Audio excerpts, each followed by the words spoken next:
Salut les fous, j'espère que vous allez bien. Aujourd'hui, on est mardi soir, il fait noir comme ça n'a pas de bon sens.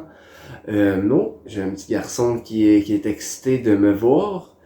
Premièrement, dimanche, on a eu notre nostalgie numéro 11. On s'est fait inviter par Steve et sa copine à y être en tant que vendeur. C'était une super belle journée. On a rencontré plein de gens super intéressants.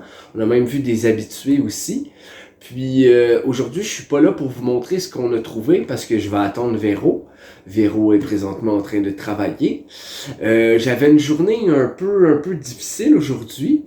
Puis Véro, première des choses, m'a trouvé un jackpot que je vais vous parler. Mais avant, deux autres jackpots, je voudrais remercier sur Instagram l'amiral Trépide. Je vous mets le lien directement ici. L'amiral Trépide sait que je suis un grand fan des Biker Mice for Mars. Puis en Europe, il y en a qu'on n'a pas ici. Puis je lui montrais que je cherchais tout le temps des versions. Puis il me disait, ah, je vais te trouver des versions. Puis il m'a trouvé sur Vinted un lot que je voulais, que je trouvais abordable, de 3 figurines dont je n'ai pas. Puis mon ami Toybuster, Alice, va me les commander. Puis on va en Europe en fin février, début mars. Donc je vais pouvoir les ramener à la maison. Autre highlight de la journée, cette même amie Alice m'a trouvé un autre Biker Mice for Mars, une version de Modo, toute chromée, avec une armure impeccable. Je suis trop content. Une autre version des Biker Mice for Mars qu'on ne trouve pas ici. Fait que j'étais super excité. Et pour rajouter une couche sur le crémage de la gentillesse, elle m'a trouvé, je capote, un Creepy Crawler. Le seul que je n'avais pas, donc le petit garçon, Sissi Chris Carter, en boîte, en blister, donc encore dans l'emballage. Mais non seulement ça, mais c'est la version italienne, donc la Fabrica di Monstri. Fait que ça, c'est 3 couches de plus de crémage sur le gâteau. Donc aujourd'hui, c'est ma journée chance, tout le monde pense à moi, ça fait vraiment plaisir. Qu'est-ce que Véro m'a trouvé? Ouh là là là là, écoute, c'est complètement dingue. Elle m'a trouvé à peu près 15 ou 20 chairs de poule pour 5$. Pas 5$ chaque, là, non, 5$ le lot. Je capote, sont toutes en super bonne condition. Je vais vous les montrer. Si vous connaissez pas chair de poule, ben ça a été fait par R.L. Stein ou R.L. Stein, je sais pas comment il le prononce là, mais puis quand j'étais petit, moi c'était l'émission que j'adorais par-dessus tout, le thème, je vais vous le mettre là en background, juste quand t'entendais la musique, tu savais que l'émission allait être cool. Chaque émission m'a marqué étant petit. Puis récemment, j'avais un ami à moi de Solution, on va l'appeler Benjamin, un ami qui porte le même nom que moi, qui faisait la collection des chairs de poule. Donc à chaque fois que je lui en trouvais un, je lui donnais. Puis là, j'étais comme, ouais, mais je les trouve beaux, tu sais, fait que je vais les garder. C'est les pochettes que nous, on a de nos livres, c'est les mêmes que ceux aux États-Unis. En Europe, ils ont des pochettes aussi, mais pour de vrai, elles sont pas aussi belles que nos pochettes à nous. Donc, je vais vous montrer, sans plus attendre, un à un, les livres. Je les ai même pas tous vus, donc je vais les découvrir avec vous. Donc, on va commencer avec le numéro 1. Oh yes! C'est le numéro 11. C'est Le Masque Hanté. Cet épisode-là est vraiment cool. Il est en 2 parties. L'histoire d'un petit garçon qui trouve un masque, puis quand il met le masque, ça y entoure la face, ça lui... un peu comme dans le film Le Masque, puis il peut pas l'enlever, puis il se met à devenir un peu méchant. Un très bon épisode, la pochette est exceptionnelle, un très bon livre. Ensuite, Un monstre plus vrai que nature. Celui-là, j'ai pas souvenir de l'avoir lu. La pochette est vraiment cool, elle me fait penser au Blob. Je vais sûrement un jour toutes me les réclaquer, toutes les relire. C'est de la petite lecture facile, là. C'est des petits caractères là, un peu comparables à la courte échelle. Donc, le monstre plus vrai que nature, un monstre plus vrai que nature, le numéro 56. Ensuite, Sang de monstre avec du slime vert et un hamster. Celui-là, je l'ai lu quand j'étais petit. Je m'en rappelle pas trop. Va falloir que je me revienne. C'est sûr que je les connais pas tous par cœur, là. Je pourrais pas tous vous faire un résumé détaillé. Mais Sang de monstre, la pochette, toutes les pochettes, comme je vous dis, sont vraiment cool. Ce que j'aime aussi, c'est quand l'écriture est en relief. Je crois que c'est les premières versions. Donc, très content d'avoir cette version. Ensuite, une histoire que j'aime profondément, La colère de la momie. Une histoire vraiment vraiment cool. Il s'en va en Égypte, puis dans le fond, il entend parler d'incantation qui permet de ramener des momies à la vie.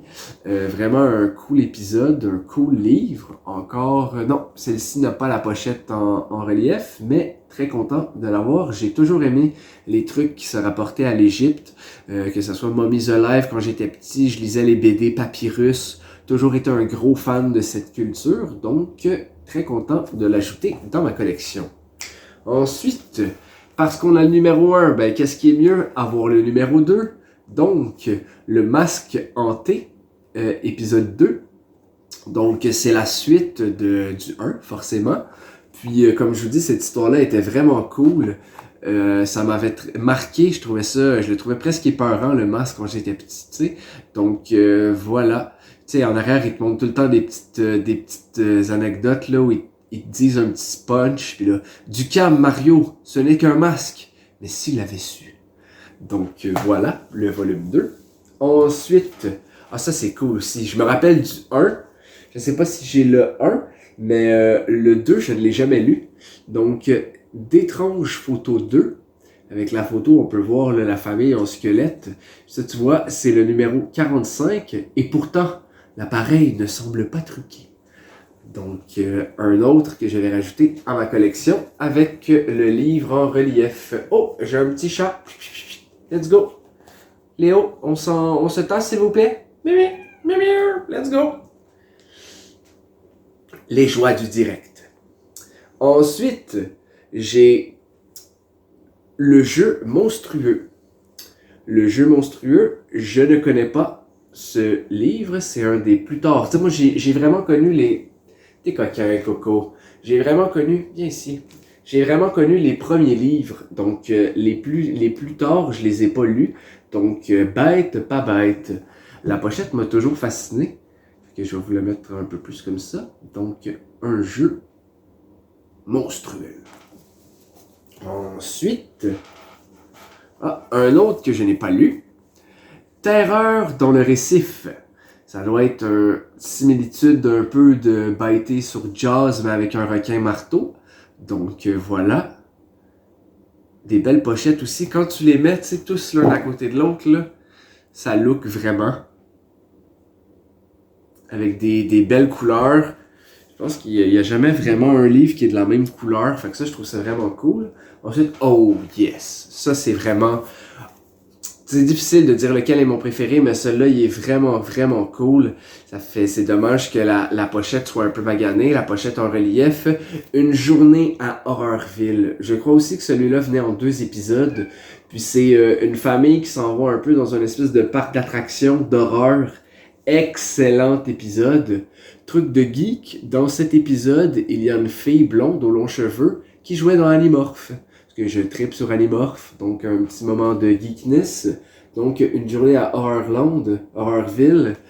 En anglais, je crois que c'est Horrorland, c'est ça. Puis ils ont fait, tu sais, le personnage qu'on voit sur la pochette, il a été grandement apprécié. Ils ont fait des personnages, des bonhommes, des collants. Ils ont fait plusieurs produits dérivés de cet épisode-là parce qu'il était vraiment, vraiment cool.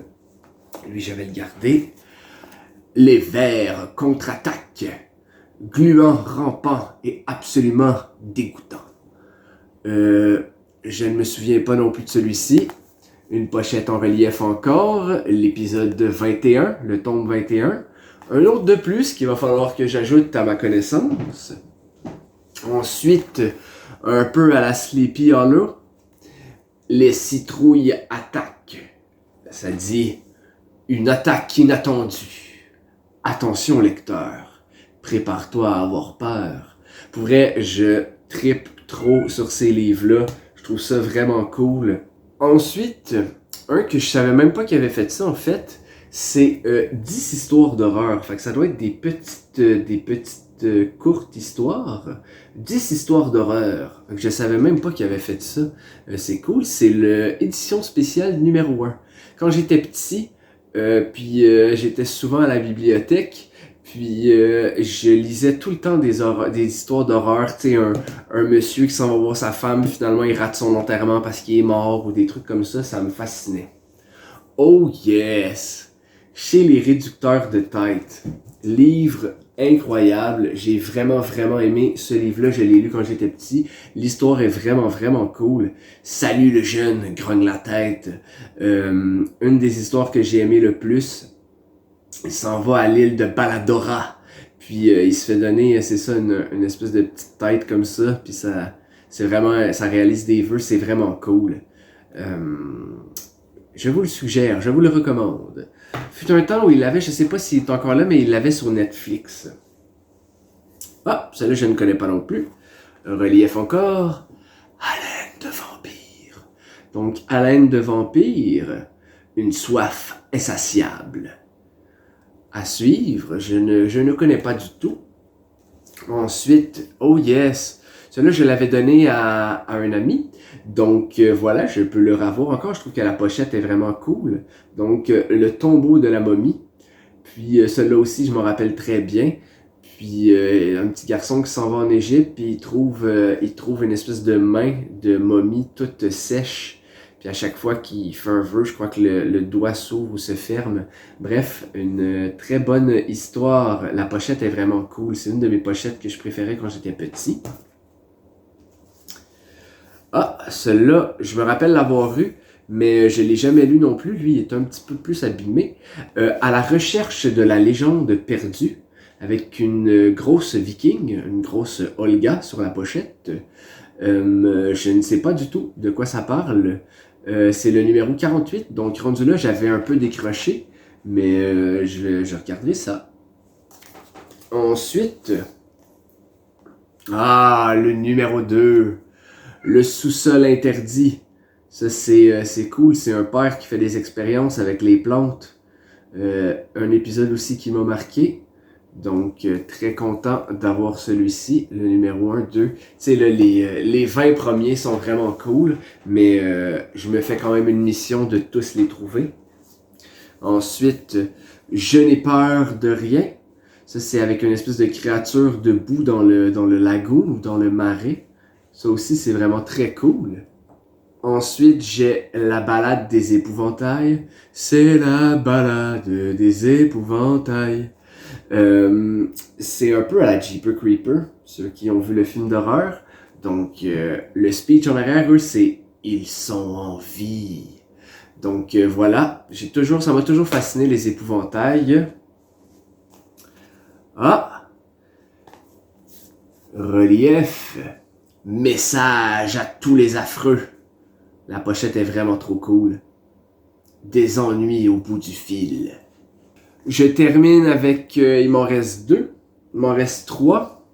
Je vais y aller avec celui-ci qui est sans contredit. J'ai celui des super-héros qui est vraiment excellent, mais les pantins. J'ai tout le temps été fasciné par les pantins. Ça, c'est le 3e. Je me rappelle regarder la pochette pendant des heures. Pour vrai, j'avais lu l'histoire, puis après, je faisais juste regarder la pochette. Puis avec tous les pantins qui sont super creepy. Donc, ça me fascinait. Avec Slappy, le pantin. Quelle histoire! Ils en ont fait 3. Les 3 sont exceptionnels. Gros épisodes. J'ai vraiment aimé ça, les pantins avec Slappy. Ensuite, on termine avec... ça c'est cool. Ça, c'est les chairs de poule extra. Ça, c'est celui un peu comme les livres dont vous êtes le héros. Fait que tu peux faire l'aventure, puis là... non, je suis mort. Là, tu reviens, puis tu triches, puis tu continues de faire ton histoire. Fait que j'en avais jamais eu de ça. Fait que je crois que c'est mon premier. Fait que je suis vraiment content. Puis ça aussi, c'est arrivé plus tard. Ça, c'est le premier. Donc... grand concours chair de poule, la foire aux horreurs. Donc voilà. Et pour terminer, ça c'est définitivement une réédition. La pochette est moins belle aussi. Ils ont mis quand même la pochette en en relief, mais vraiment rien à voir avec les livres de quand j'étais petit. Donc vous pouvez voir là, même en arrière, c'est pas aussi cool. Ça, c'est le mutant au sang vert. Puis il y a même pas le numéro de l'épisode qui est marqué, genre sur le... Fait un petit épisode moins cool. Mais regardez-moi cette pile monstrueuse. Donc un gros merci à Véro, à Rainbow Véro, pour m'avoir trouvé cette belle collection pour 5$. Est-ce que vous écoutiez Chair de poule quand vous étiez jeune ou est-ce que vous n'aimiez pas ça? Si oui, c'était quoi votre épisode préféré ou livre? J'aimerais bien que vous me l'écriviez, que vous m'en parliez. Est-ce que vous aviez des jeux de chair de poule? Je me rappelle quand j'étais plus jeune, il y avait des fois des stickers dans les boîtes de céréales. Est-ce que vous en aviez? Est-ce que vous étiez fan de chair de poule ou pas du tout? Parlez-moi, je veux le savoir. C'est quoi votre épisode préféré? Écrivez-le dans les commentaires. J'espère que vous avez aimé cette petite capsule épeurante. Puis, oubliez pas de liker, de partager, de dire à vos amis qu'on aime les jouets, les produits dérivés qui nous rappellent notre enfance. On est des grands enfants qui veulent pas vieillir. Puis, collectionnez prudemment.